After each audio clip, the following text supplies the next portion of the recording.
Nangangatog na daw ang sundalong kanin. Binasa ko sa comment section para makasiguro kung sino yan. Ang mga nag-comment, ang sabi, si Trililing yan. O ayon po dito sa balita ngayon, nangangatog na ang sundalong kanin. Ito ang reaksyon ng veteranong broadcaster na si Jason Sa. Kaugnay ng viral post tungkol sa pahayag ni dating Senator Antonio Trillanes na umano'y hindi na siya tatakbo sa 2028 elections dahil sa pangamba na siya raw ay unang hahabulin sakaling maging Pangulo si VP Sara Duterte. Takot yan? Ang naturang pahayag ni Trillanes ay kumalat matapos ipost ng ilang social media pages kung saan ipinahiwatig niyang kahit anong posisyon ang takbuhan niya ay hindi na raw mahalaga kung mauuna lang siyang mapag-initan sa susunod na administrasyon. Bilang tugon, naglabas ng malalim na komento si Sonsa. Ito ang sabi, Trillanes, makinig ka, sundalong kanin ka raw.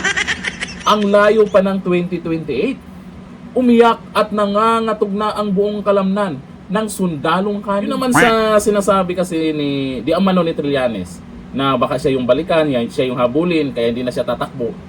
Alam naman siguro niya na hindi naman siya mananalo. Kahit anong takbuhan pa niya, kapitan man yan, barangay tanod man yan, hindi na siya mananalo. Siyempre nakakahiya yun. Dati siyang senador. Talo. Itong uli, talo siya. Pagka mayor, tapos tatakbo siya ulit. Ano yung tatakbuhan niya? Tataas pa ba ng posisyon yung tatakbuhan niya? Hindi. Malabo nang manalo si Trillanes. Sa mga balita nga, pag lumalabas yung pangalan niya, pinagtatawanan na lang siya. Ito kasi ngayon, nag-iingay siya kasi malamang, totoo itong sinasabing nangangatog na nga siya pag si VP Sara na ang magiging vice presidente.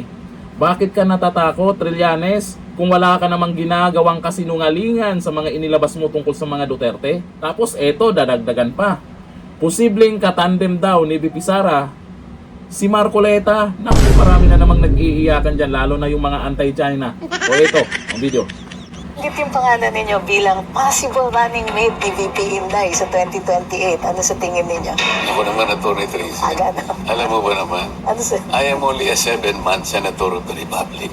Sir, You might be, CPRD parang pinakakain mo ako ng solid na eh. Alam mo, infant pa ako eh. Solid pa pakakain mo sa infant. Sir, si PRD nga mayor, naging presidente. Correct. O, nag-congressman siya saglit. Pero yung last na position niya, mayor, tumalon Yeah, ng may presidente. yung aking mandate as senator, di ba? 7 months pa lang ako. Di ba? Am I not chewing something na masyado namang... So are you saying that you will not accept? Or you will accept? Tingnan natin ang developments nga, no? Given the fact na ito pa lang naman, ang dami pa natin ayusin. Are you forgetting the nightmare of the flood control? Napapanggit Bilib din ako dito kay Senator Marcoleta no? Kasi posible talagang mangyari yan. Tsaka malakas na tandem yan ha, Marcoleta, VP Sara. Pero dito sa dahilan niya na isang baguhang senador, kumbaga nakatutok pa rin siya sa trabaho niya. Lalo na dyan sa maanumalyang flood control project. Ganyan dapat mag-isip ang isang senador.